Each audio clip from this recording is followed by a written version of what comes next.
Hey y'all, if you're planting your trees in isolation, you might be missing out on so much more.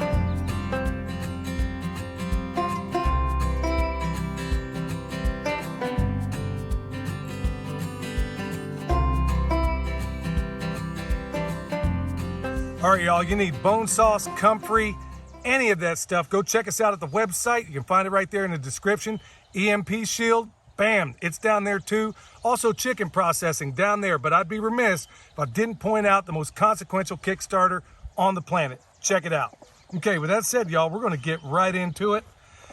What I've noticed a lot of times, and I'm not dogging anybody here, just be mindful of that, is that a lot of us homesteaders plant things in isolation, meaning that you'll put a fruit tree here, you'll put a fruit tree further away, you'll put a fruit tree. Look, folks, I understand planting a tree, beautiful. I love it every time I know and I see people do it, but you could be missing out on a lot more. And we're going to talk about that today, specifically guilds. Now, we've talked about guilds before, the plants that you want to put around your productive trees and anything else. Because look around you, see that forest back there? You see anything in isolation? Well, that's exactly why we don't do it. So Michelle, why don't you just, well, before we get into that, let me first talk to the people out there that bought your comfrey and you think you planted it too close, okay? People are saying, hey, I got to uproot it. I need to move it somewhere else. Look, because of our space limitations here, a lot of which you can't see on camera, we had to plant this stuff in close. Now, is this the ideal location where I'd want to put my comfrey? No. As I showed you in the previous videos, from an ideal standpoint, I like to have it 3 to 4 feet away. But it's not the end of the world if you have it this close. What could they do, honey? So just a couple things you could do, because I don't think you're ever going to get rid of comfrey once you plant it. I don't, there's always going to be a root, even no matter how tiny, that's going to grow. So what you could do is just keep harvesting it, like just harvest your leaves. If you have livestock, feed it to your livestock. If you can make comfrey tea, just get a 5-gallon bucket or a 50-gallon drum, pack a bunch of comfrey leaves in there, fill it with water, weight it down and let it sit for a little bit. It's as easy as that. You could harvest the comfrey leaves and put it around your plants, plant it in a trench with your potatoes. Just use it. If it's in a place you don't like it, cut the tops off and use it. Right, just keep coppicing it essentially, or chop and drop, or you can do like I did here, because what do we have here? Blueberry. This is exactly the heart of what we're getting into in this video, y'all. Now, it's a lot closer than I would like. This is a low bush blueberry. I don't remember the cultivar exactly. It's not as far away as I would prefer, but it's in there. And I can always prune, whether it's the tree, the branches that are growing into this, or whether this is growing into this. If I need space, I can always prune if I have to. But we're not having anything grow in isolation. And as a side note, in the future, we will do a she gave you a very short list of the things that can be done with comfrey. In the near future, we are going to do a comprehensive comfrey video. Everybody is hitting us up about it. Everybody wants some, and it's important to have. It's, in fact, I mean, I'm gonna do something very sacrilegious when it comes to comfrey. We view it probably as, would you say it's the most important thing we grow? Yes, it is the most important thing we grow. And there's a lot of information out there that I think was intentionally put out to reduce the use of comfrey, because the more I research, there are so many unbelievable benefits to comfrey. You should be growing as much as humanly possible. And we do here, y'all. We're putting, and in the near future, when we do that comprehensive comfrey video, we're gonna talk about that. We're gonna talk about it at great length because so many people are asking. So just, look, I basically mulched this blueberry. I could take it, put it around my tree, but back to the heart of this video. Everybody's planting things in isolation, probably because that's exactly what the mainstream tells you. Now, whether it's your news media, whether it's your faith, whatever it is, 9 times out of 10, what you find out that is universally understood as dogma is usually incorrect, or is certainly not the best way of doing it. Now, everybody in the book would tell you that what we do about our trees, everything we do, is the wrong thing to do. Well, today we're going to show you exactly why that's not the case. The comfrey, even though it's in closer proximity than I'd like, it's there. This blueberry bush, it's here. There's another one over there you can't see. What's it flanked by? Is that yarrow? There's yarrow. And this is another example of this yarrow was in a seed mix that we had. And it multiplies like crazy. But there's medicinal uses for yarrow. So you can I pull some. If it's too thick in a spot, I pull some. I feed it to the sheep, the chickens. They eat it. They eat as much as they think they need, and then they leave the rest. So you can always I'm sure you can make medicine out of it. I haven't researched that, but I'm sure that could be done.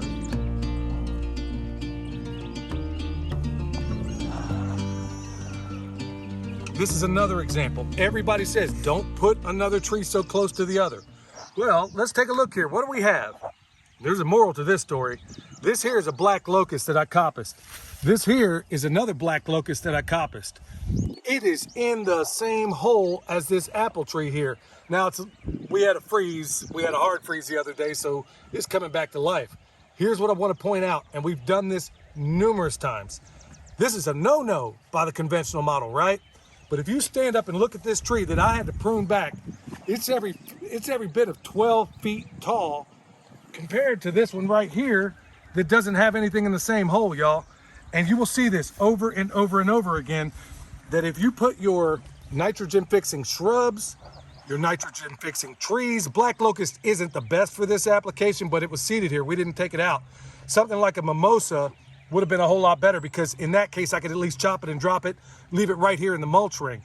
And also mimosa, you can pull the leaves and you can feed it to like the sheep eat it, and it's supposed to be good for getting rid of parasites. Right. Now everybody thinks what you're looking at is disorder.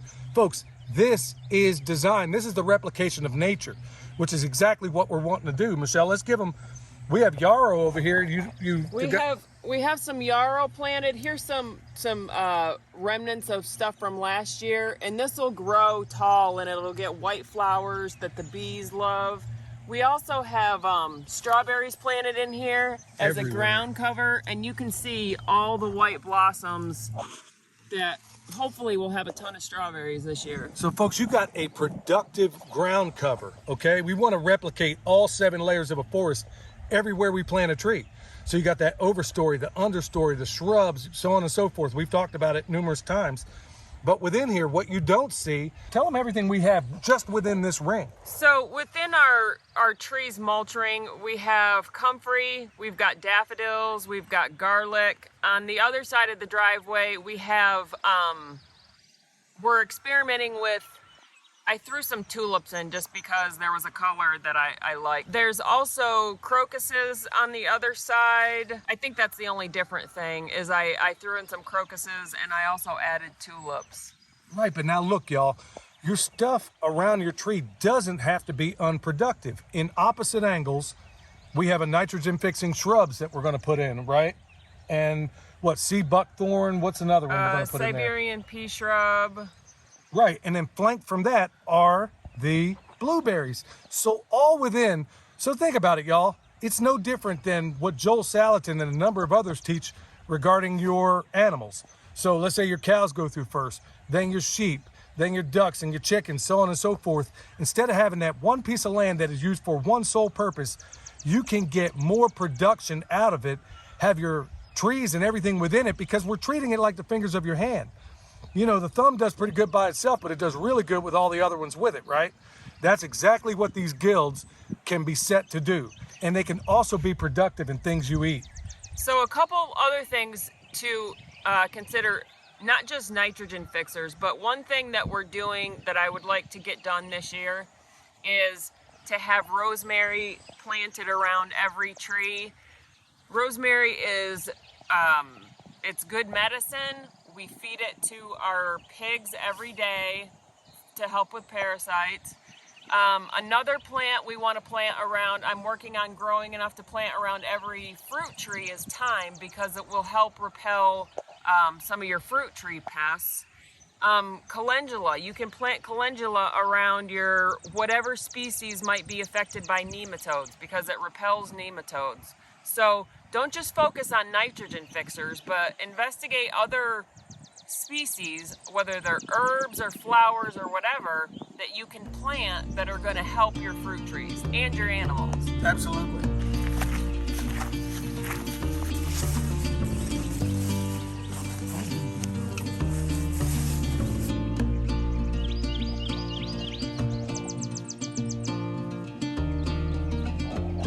All right, y'all, we basically make the demarcation point from an orchard to a food forest pretty much at this post here. It's an orchard going that way, food forest going that way.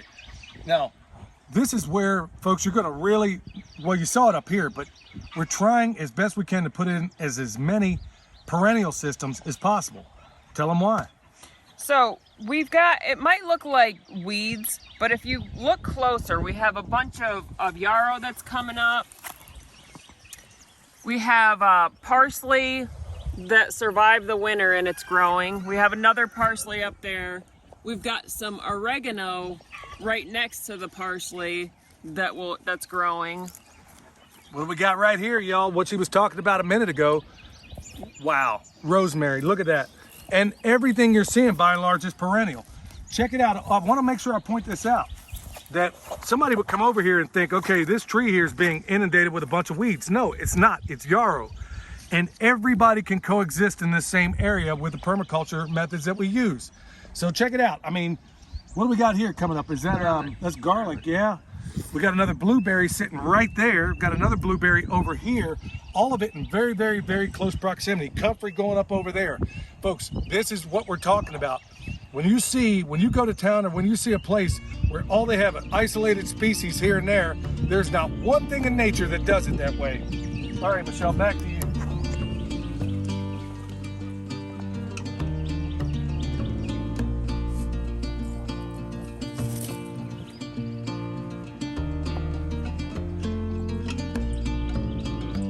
All right, y'all, if you see discolored wood chips out here, that's another good thing about this food forest.